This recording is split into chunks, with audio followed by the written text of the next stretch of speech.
is Nevada Newsmakers with host Sam Shad, a no-holds-barred political forum. Now, from the Nevada Newsmakers broadcast headquarters, here is Sam Shad.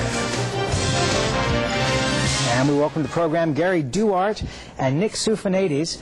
Gary is with Nevada Nuclear Energy, quote, Think About It, a nonprofit National Heritage Foundation. And Dr. Nick is interim chair of chemical and metallurgical engineering at UNR, but they're both here as private citizens to talk about nuclear energy. All right, every politician that I can recall going back pretty much to Dick Bryan has been violently against having the waste dump at Yucca Mountain.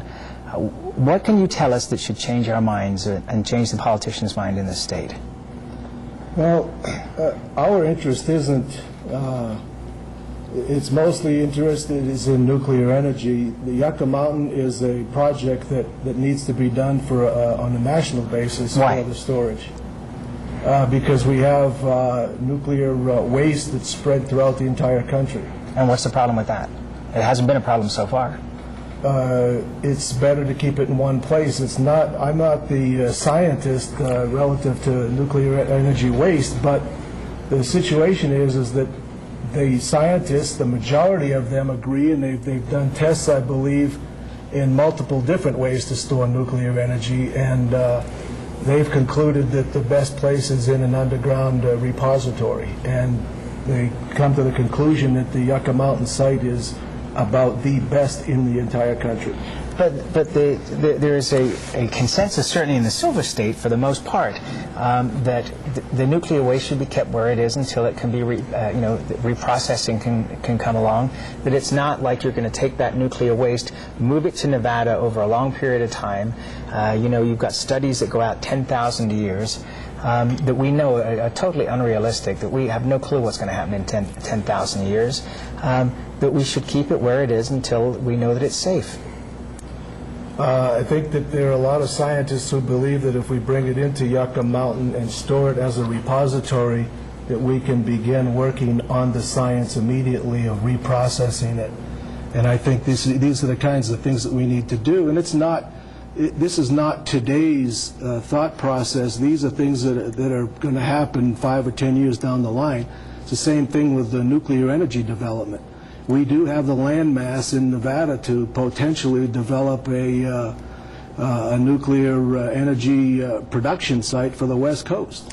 Okay, let me just ask. I just want to ask one more question on this, and then we'll move on, because but this is just the biggest story, in terms of the general public.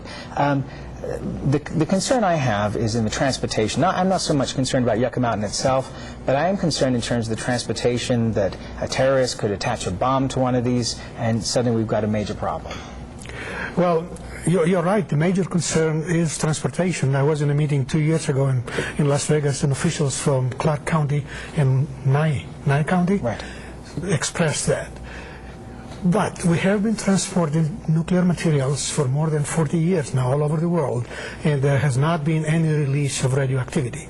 With respect to the transportation of nuclear materials, the safety concern has been placed on the cask, the container of the material itself, and not on building special tracks or special trains. Yes, accidents have taken place, the track and train, but no radioactivity has been released. There is money available to build a new rail line to go to Yucca Mountain, bypassing any populated area. There is money available to build Highway 95, going from Vegas to the site, to make it 6-lane, if you will, 3 and 3, and have one dedicated line on each side for the waste to go there without avoiding accidents. In 1983, President Reagan signed into law Nuclear Waste Pact, and one of the provisions was to find the repository. Another one was for all the utilities that produce electricity by nuclear means to pay 1 cent per kilowatt hour, 1 mil, a tenth of a cent per kilowatt hour to the government, and that money would be used for the disposal of the waste. This money has been collected by the government since that time, and it is this money that will be spent to move the fuel and also develop and operate a repository. Not a single cent of taxpayers' money is being used for the disposal of these nuclear waste. I do want to point out one thing. You're correct when you say that rail transportation across Nevada would go through pretty much uninhabited territory, but it's got to travel across the country through major population centers to get here. So, I mean, I don't think we can just write that off. The other concern I have is that it's not like you're going to have this nuclear waste move to Nevada and then we won't have any more nuclear waste. All of these power plants are still going to continue, right, Gary, to develop nuclear waste for years to come. Well, we need to do that, and I think from the scientific point of view, that they're realizing that we need to develop more nuclear energy, because it is not a contributor to the greenhouse effect that we are really in a serious consideration of, that's just changing the climate structure of the planet. The more we do develop nuclear power plants, and these new Nicholas was talking about these helium gas-fired power plants do not require that much water at all. And they are being designed, and they probably will be able to be located in desert areas. These things, offer a tremendous potential for the future, and these are the things that we need. We're going to be finishing out or running out of our oil and gas supplies over the next 40 to 60 years based on our current consumptions. And China is growing their potential now. They're selling one in every 600 people an automobile. That means in a 10-year time period there's a potential of 160 or 170 more million vehicles on the planet. Okay, let's take a break. Let's come back and I'll give you guys a chance to talk about the positive aspects of this. And I do want to point out the environmentalists are saying that they are in favor of nuclear power versus conventional coal plants, and that's quite an astonishing statement right there. We'll be right back on Nevada Newsmakers, more on nuclear energy after this. We continue our conversation with Gary Duarte and Nick Tsoulfanidis with Nevada Nuclear Energy.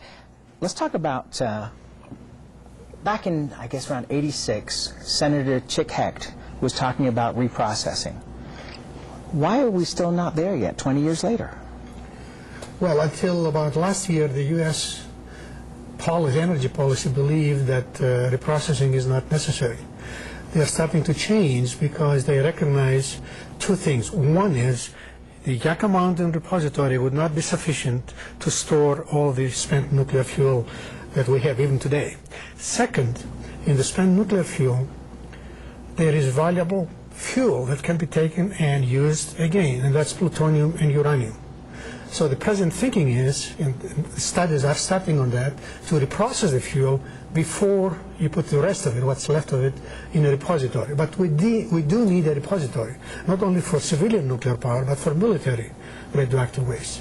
Okay, it's a fascinating topic because one can see the good and bad on both sides of this thing. Obviously, without an accident, it is a clean process to have nuclear power. Gary, give us some examples. You were saying that you could actually have nuclear power here in Nevada because of some of the new technologies that come on. Would you explain that a little bit further? Well, they have what Nicholas was talking about, a gas-cooled, apparently with using helium gas. Remembering now, I'm not the scientist. As against water. Correct. And without the need for a tremendous amount of water, which the older conventional plants used, that opens up the ability to put new designed nuclear plants in a desert environment. And we will probably see these things happen in other countries as well as the possibility of having them here.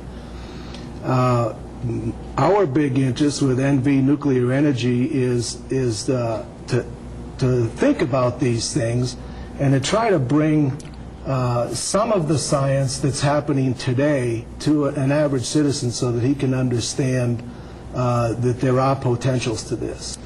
What amount of electricity is currently being generated by nuclear power plants in this country at this time? 20%. 20%. So it's a huge amount already. It is. People forget that the United States is a big country, and they always use France as an example that produces 78% of their of their electricity using nuclear fusion reactors. But France has about 50 nuclear reactors. In the U.S., we have about 105 that are operating, and still 20%. So, do you see the political climate changing in the Silver State, to allow the repository, and with all the, people still remember Chernobyl, they still remember 3 Mile Island, will there be the political will to have more power plants coming online? It does appear that way. Even Senator Reid has spoken in favor of that.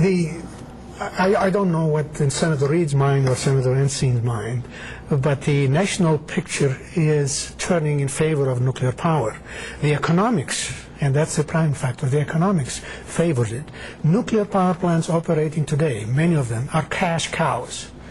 They're producing electricity at the lowest cost, and some of them have been paid off. It's like paying off your mortgage, and you just have pure income. Now, will the new designs be constructed on time? In principle, yes, but we have not tested them. New designs have been constructed in Japan, 2 of them, and they are operating nicely. Yeah. What about security? Across the country with chemical plants, for example, there is a morass there in terms of security. What kind of security can we expect at nuclear power plants to make sure that we don't have people going in there and doing things that are untoward? I don't think those issues are any different from anything else. My personal take is that if terrorism is a cancer, and if you develop some type of form of cancer, the answer to that is that you have to get rid of it, get it out and extricate it. And I would rather be doing that offshore than doing that on this planet. And I purposefully think about the 9/11 situation every single day, and I think that we tend to forget about that after a while, and I don't think that we should. Well, nuclear power plants have safety measures that even a 9/11, that is a crash of an airliner, would not penetrate the containment. All you have to do is visit one to see what you have to go through to get to the reactor. It's not an easy operation, assuming you use just conventional explosives, right? Any conventional explosives that you want. You're not going to do this in minutes. Eventually, given the right force and the right things, you can do it. But it's not something that you just go in and in 10 minutes reach the reactor. Visit a nuclear power plant and we'll see. Okay, maybe you'll take me. Okay, last question. When do you think the next nuclear power plant will open in the United States? Time frame? I believe that they've licensed some back east. I know that the Nuclear Regulatory Commission has developed a streamlined application process. And the interesting thing about that is that there are, I believe, a Westinghouse and one of the GE Energy, GE Nuclear Group has a couple of plants that are already authorized by the Nuclear Regulatory Commission, and they're capable of being built within 4 to 5 years. Okay, and that's where we're going to leave it, gentlemen. A large window. So, thank you so much for coming on the program. We appreciate the information. It's good to look at it from another perspective. We'll be right back on Nevada Newsmakers after this.